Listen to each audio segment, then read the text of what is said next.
You're listening to The Voice of Russia in London. I'm Daniel Cinna.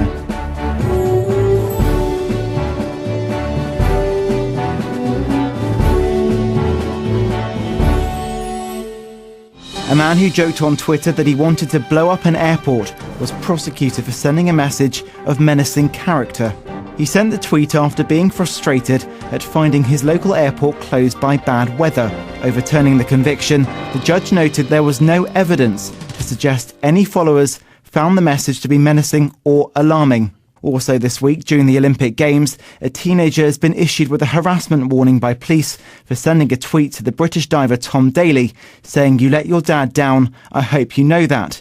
The 18-year-old diver's father died of brain cancer last year. So are we now living in a country where free speech is under threat?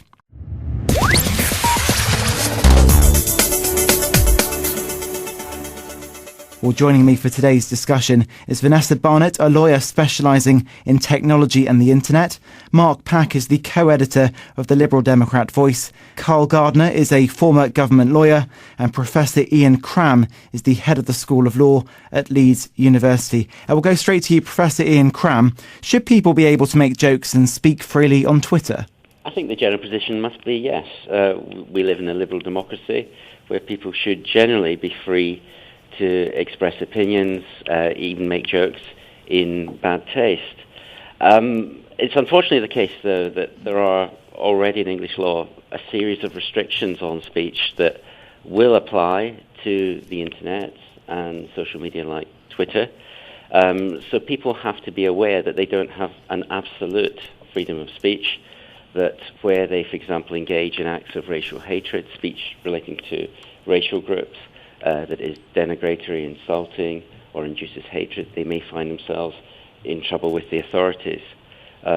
So we have some freedom of speech, and the internet clearly facilitates more speech, allows people to communicate with a greater range of persons than they've previously been able to. But at the same time, the downside is that there will be other people who are accessing that content and who may, as we saw in the case of Paul Chambers, take it up with the authorities and subsequently lead to an involvement by the police and prosecuting authorities. Sure. Mark Pack from the Liberal Democrat Voice. Would you agree with the Professor? Pretty much. I think it's worth bearing in mind this is a problem that doesn't just exist in the online world. I mean, we've seen it very recently in Britain with the court cases around what footballers say to each other on the football pitch. And it's a similar question there. There's what is legally acceptable. There's also what is acceptable in terms of professional standards or what companies and employers permit. And often we have higher standards for those. And on some issues like, say, anti-Semitism, there's a very clear community, society consensus. On a lot of other issues, though, we don't really have that consensus yet. And what we're seeing on Twitter, as we're seeing in the case of footballers, is a lot of angst and difficult decisions as that sort of consensus emerges. I suspect what we will see in 5 or 10 years' time is that a lot of the comments that now seem very contentious and borderline are seen as obviously beyond the pale, just as we've seen with a lot of comments about racism. And in a way, that will solve a lot of these difficulties because people will simply see those sorts of comments as being unacceptable and not make them. Carl Gardner, you're a former government lawyer. I think it's quite wrong to think that in order to be a strong supporter of freedom of expression, you have to be an absolutist about it. Twitter, I think, does not exist in a vacuum, and I think that somehow the strange belief that got around a year or two ago that Twitter was some kind of law-free zone where you could do what you want is, I think, proving over the last year or so, it's been proved to people that that is not the case. In democratic societies, there are some restrictions on free speech for good reasons. And I think that's part of the fabric of a democratic society as well as free speech. And I think all we're really seeing on Twitter is the working out of that, the law engaging with that, as it would with any new technology. And we see some mistakes, I would say, the prosecution in the Twitter joke trial. We see other cases where people are being investigated or prosecuted more appropriately. Vanessa Barnett, bring you in here. You've said that Twitter, we need to remember, is not like a pub. It's absolutely right. I mean, Twitter is a thing which is publicly available, it's searchable, you're creating a record of everything you say. So if I say something very flippant and, frankly offensive in a pub to my mates, that's very different to saying it on Twitter. Both of those things could actually be illegal, but one of them is very public and easy to find, and therefore I am very much more likely to be prosecuted. And I think what we've seen with Twitter in the last couple of weeks is a scenario where the judges have actually come in and said, we accept all these laws apply to Twitter, but we're going to add some common sense to it. We're going to say, actually, Paul didn't mean to say anything ridiculous or offensive. It was a flippant remark. That's okay. That doesn't mean other people's flippant remarks, which are actually offensive, are fair game. Is this good news for Twitter users then? I think it is good news for Twitter users because after Paul Chambers' arrest, everybody had very much retrenched and been very frightened to say things on Twitter. Now I think we can say, yes, we do have free speech. We have the same free speech as we have everywhere else, but we have it within acceptable boundaries. Would you agree with... Yeah, sure, go, Professor Cram. I mean, I can understand where the comments are coming from, but one of my concerns is that kind of approach will lead to, if we're to be even-handed about it, the monitoring of all sorts of Twitter and electronic communications and lead to all sorts of people being brought before the criminal authorities. You have to remember that Doncaster Crown Court convicted Paul Chambers, and then there was a High Court hearing where the judges disagreed amongst themselves as to whether he'd broken the act or not. So I think if you say that the ordinary rules are applying to Twitter, you're kind of missing a dimension of Twitter, which is it is this instantaneous communication. It is quite similar to the kinds of things you say in a heated moment down the pub, over the dinner table, in an argument with your friends. And to apply the full rigours of the criminal law and criminal law processes to that, I think we just need to think and step back from and ask ourselves, do we really want to go down the route of applying those normal standards to Twitter? Carl Gardner. Well, I think if evidence was there about somebody saying something that was harassment or stirring up racial hatred or something in a pub, we would apply the normal criminal law to that. So I don't think there's any difficulty with extending it to Twitter. I would say where people need to step back, and I don't think this is a threat to free speech at all, but I think what we're seeing here is people who perhaps have had the idea Twitter is like being in a pub need to get used to the idea that now they have freedom of the press in the old-fashioned sense that David Allen Green, the Paul Chambers solicitor, has said. That means that the freedom to have the means of publication. This is publishing that people are doing. And we've seen a change of paradigm. People have to get used to the fact they're not speaking in their own homes, even though they're sitting at the computer. This is more like being in the position of a newspaper. They've had to be, broadcasters like this, newspapers have had to be concerned about the law, about what they've published forever. And ordinary individuals, if they want to publish on Twitter, are now in the same position. Mark Pack, co-editor of the Liberal Democrat Voice. I guess what's different between the scenario in the pub and somebody saying something on Twitter is that if you see a sportsman perform badly and you shout something stupid at the TV in the pub, probably only your mates, maybe one or two other strangers in the pub hear it, but it's quite a closed community in that sense. What people often do on Twitter, though, is they direct that comment at the person. And so the person who, when they're looking at Twitter themselves, they see that comment and they see that it was directed directly at them, whilst if you shout at the TV, they never know. And I think that is a lot more direct. It can feel a lot more unpleasant. It can come over as a lot more aggressive, even if actually the person's not really been thinking about it when they've been sending the tweet. And to me, that's the difference, and that's the problem, because it's not that the victim or the subject of the comment is unknowing. They're actually directly receiving it. In that sense, it's more like, say, sending them an email than shouting at the TV in the pub.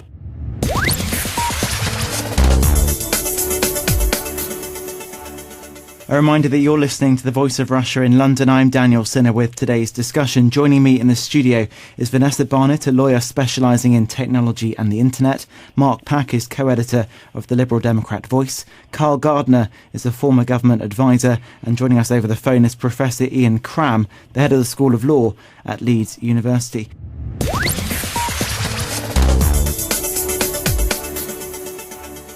Vanessa, when someone tweets, why should they have to worry about how other people interpret their views? I think there's a moral issue at play, isn't there? If I say something in my own home that's very offensive and the other people in the room understand that I'm just having a joke and I don't really mean it, and I sort of get away with it.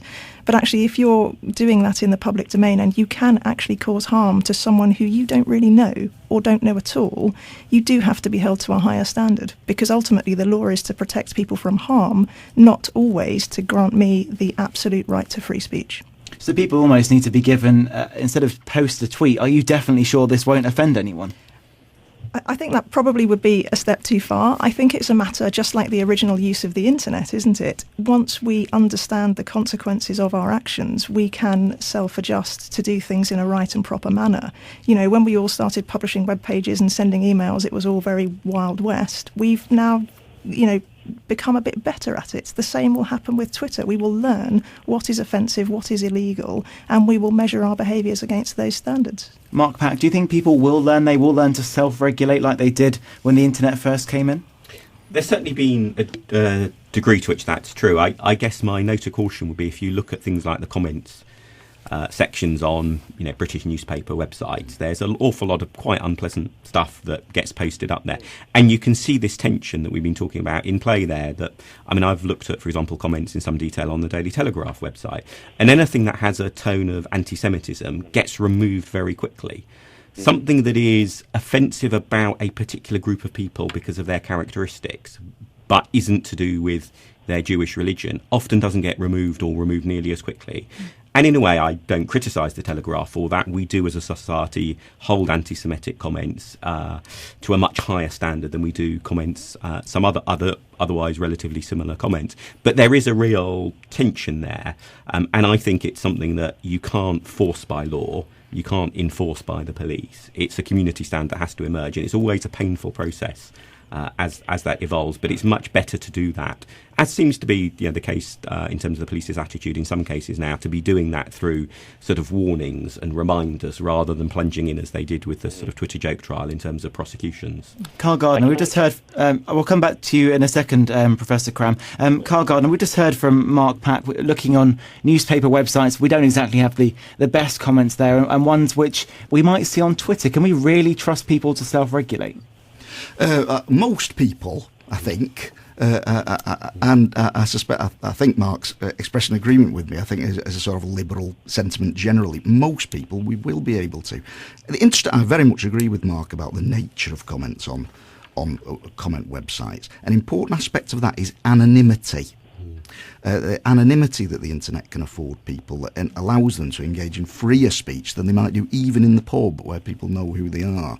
Yesterday we saw a case, anonymity very important. Yesterday we've seen it, and today we've seen a case on the internet where an independent journalist, I think, was temporarily, I'm glad to say, suspended from using Twitter simply because of critical remarks he made about NBC coverage of the Olympics, and because he published a corporate email address. And internet anonymity is an important aspect of this free speech thing, and the way that the state is going to, and all of us are going to take this issue forward. So should we now be making sure that any comments cannot be anonymous? No, I don't say that. I don't know what the answer is to that. I think anonymity is important in some areas. But if someone's going to comment on a website, if they're anonymous, they might be more willing to say something which is offensive. Why not make everyone publish either their name or their email address, or at least have the email address published to the website owners? Well, I think some bloggers do that, and maybe some media organisations will want to do that. Or up to them, I suppose. I would be reluctant to say that there should not be anonymity. As I say, I think it's very important for certain types of political speech. We see that here with the outing of a blogger called Nightjack several years ago by the Times, which seems to have been by internet hacking, is a good example of the importance of anonymity and why it shouldn't be breached. Would you agree with that, Vanessa? I would agree with that, yes. I think, particularly for political speech, there has to be an element of being able to be anonymous, because if we look at countries which are not as democratic as our own, many of the movements starting, particularly using internet technologies like Twitter, they start with anonymous free speech, it builds some ground, and suddenly individuals attach their names to things and it gains some traction. And that's how we spread democracy around the world.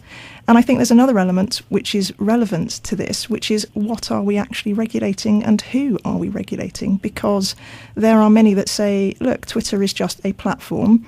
There are laws that apply to the individuals using it, but should more laws apply or not to Twitter as a platform, and what responsibilities does it have? And I don't think we have a settled answer on that question. Because what would you say should be in place for Twitter? Well, at the moment there are already laws in place which basically say if illegal actions are happening on your platform, you're just the pipe that it's going through. You're not actually responsible. You're not a publisher. And that's a common sense approach, because Twitter will say we're just a technology company.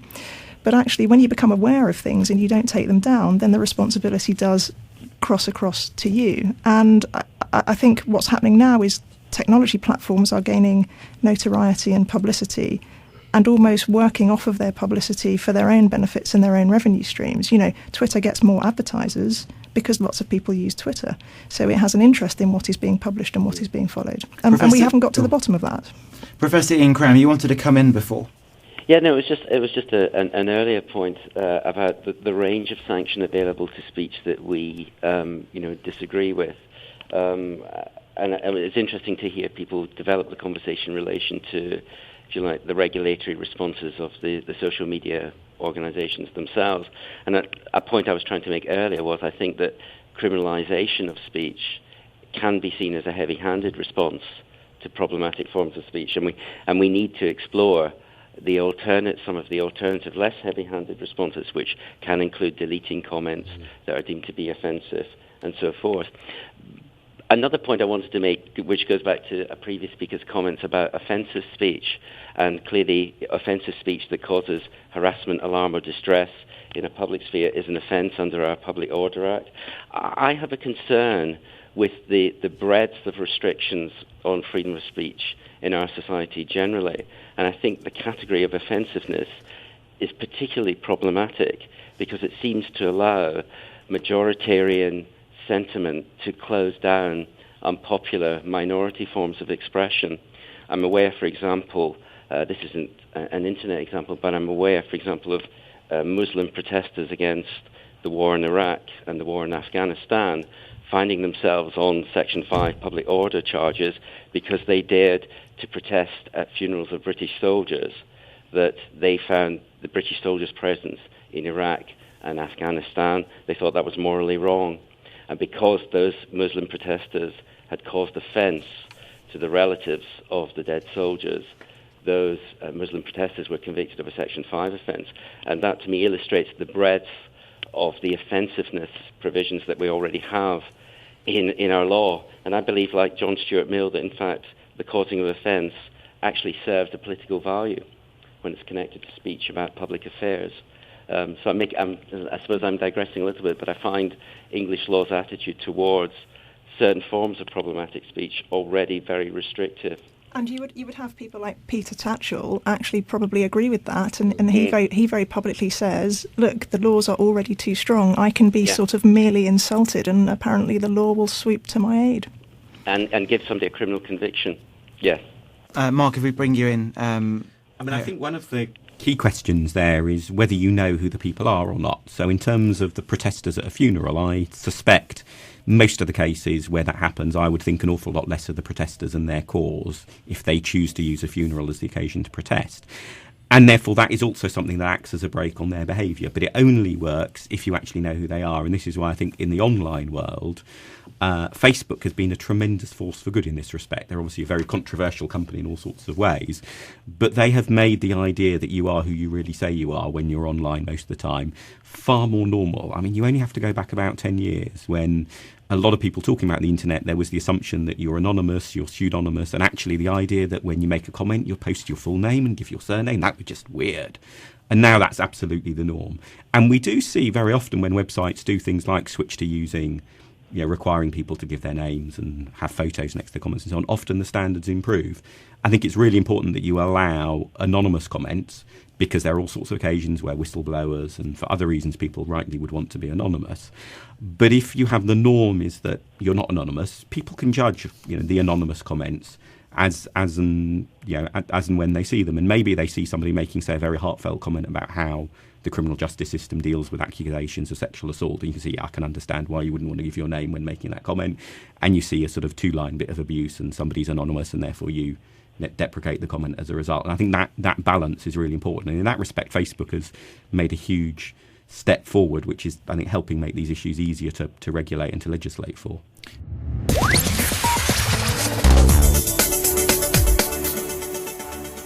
A reminder that you're listening to The Voice of Russia in London. I'm Daniel Cinna with today's discussion. Joining me is Vanessa Barnett, a lawyer specialising in technology and the internet. Mark Pack is co-editor of the Liberal Democrat Voice. Carl Gardner is a former government lawyer, and Professor Ian Cram is the head of the School of Law at Leeds University.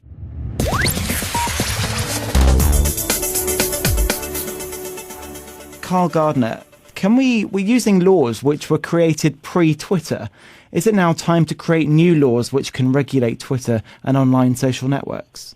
I'm not sure it is. I mean, it depends whether the current laws we've got can be made to work in a way that's sensible and that we agree is okay. I think the judgment in the Twitter joke trial last week, which was about legislation that was created in a telecommunications era, but before Twitter, it tends to show us that perhaps the existing law can be used in a perfectly balanced way. I think what's interesting about this is it's partly about law, but already a couple of times we've referred to the actual policies of media organisations and websites of places like Twitter.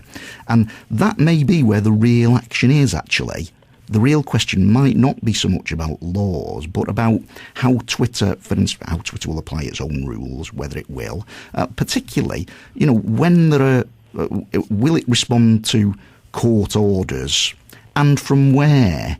It's one thing for Twitter to see itself as subject to the rule of law and obey American court injunctions or injunctions from countries like Britain, but there are all kinds of political type injunctions that could come flying from countries all around the world that perhaps we think Twitter shouldn't obey. The other thing, if I can just have one more moment on this, threats to free speech we traditionally think of as coming from the state.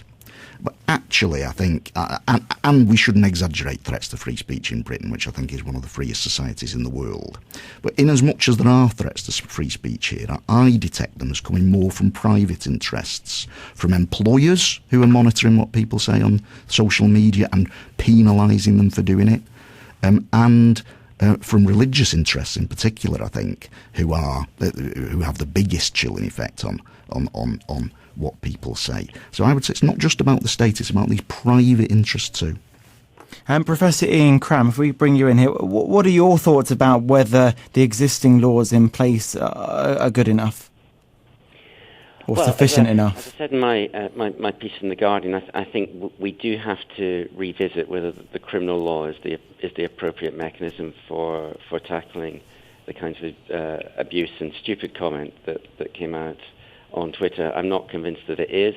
I think there were some very serious consequences for the man who's now had his criminal record expunged. He lost 2 jobs, I believe. He got a conviction at the Doncaster Crown Court. This tells me that some legal professionals and Crown prosecution lawyers think that he did commit the offence. So I'm not sure that the confidence that people are expressing in the recent judgment of the High Court will necessarily assuage the concerns of all Twitter users that they are in the clear now to say that quote that was picked up from the Henry VI Part 1 or Part 2, Dick the Butcher, let's kill all the lawyers. I think if somebody uses that in the future on Twitter, a zealously minded prosecutor might think this is their big chance to get in the limelight, with consequences for the individual that's made that comment. So I would like to see some more serious and thought-through discussion about whether we can apply the traditional criminal law standards to the sorts of things that are being said in cyberspace. Vanessa Barnett. I mean, I agree, because I think what we've got is a set of laws in the criminal sphere which are very patchwork. If you look at the different offences that can be applied to Twitter, some of them are communications law, some of them are media law, some of them are public order offences, and the definitions all overlap. So if you're the prosecution, you sort of sit there with your jigsaw puzzle and you go, well, it's dodgy in this direction, maybe I should apply this law. What we actually need is some detailed guidance on how you apply this law and where the line lies between, silliness and really very offensive things which deserve to be criminalised. And as with all law, we can only evolve that over time, and we will get it wrong on the way, but I would hope that in the next few years we learn to get it right more. Mark, Pat, where do we draw that line? I think that sort of guidance would be very helpful, because one of the issues that is often unclear is to what extent should you take an individual tweet in context? As in, do you judge it, do you evaluate it, do you react to it alongside the other preceding or succeeding tweets that somebody sent? And quite often somebody might say make a joke, but in the context of other tweets it's very obvious that it's a joke. Maybe without those tweets it isn't nearly as obvious. And I think for, somebody maybe sat at their computer or with their smartphone out thinking, I'm going to send a tweet. Hang on a minute, I remember there's been all that stuff in the news. What's okay for me to do? There is a real lack of clarity. Now, there's always a degree to which the law is far more complicated than most of us comprehend. But I think in this case, there are some not almost basic principles about how the law could or should be applied, which most people are unaware of, but would be very helpful for them to know. And that, to me, suggests there is a need to, if not necessarily alter what the law says, to at least clarify and to better publicise how it's implemented in practice. Carl Gardner, clearance for Twitter users and for lawmakers. Well, I think that, I don't say that the Twitter joke trial is all fine and dandy and nothing was wrong. I very much agree with Ian that, this prosecution should never have been taken, and it was outrageous. No, and I don't think that the judgment is all that clear or protective for Twitter users either. What I do say is we get in there. What I don't think we need is new legislation instantly. Some of the patchwork that Vanessa referred to, I think, is partly because every time there's a new technology, Parliament thinks it has to legislate for it. So maybe we should be cautious about that and see how this develops and adjust laws, as we need to. As we need to, if we need to. Professor Ian Cram, do you think that this so-called patchwork is a good solution? Well, Pat, I think your other guests have agreed that patchwork is causing confusion at present. And if we think about the mass usage of Twitter and ask ourselves the question, what is the extent of legal knowledge about where they can and cannot go in their comments, I think the answer is that there will be variable levels of knowledge, and I imagine amongst a large percentage really quite astonishing levels of ignorance about what they can and cannot say. And so in the future we are going to continue to see if the prosecuting authorities come to be aware of communications that they are not happy with, we'll continue to see patterns of prosecution. And I think that over time that will fuel demands for some clearer statement. I think the DPP, actually, if you look at what he's done in relation to assisted suicide, he's quite keen on articulating principles in public to let society know how he sees his task of law enforcement. And perhaps this is an area where he and his office could be giving some thought to the articulation of what online users of Twitter and other social media need to be thinking about.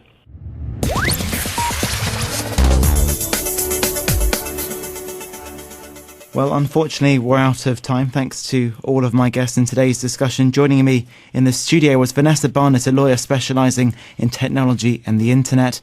Mark Pack is the co-editor of the Liberal Democrat Voice. Carl Gardner is a former government lawyer. And joining us over the phone was Professor Ian Cram, the head of the School of Law at Leeds University.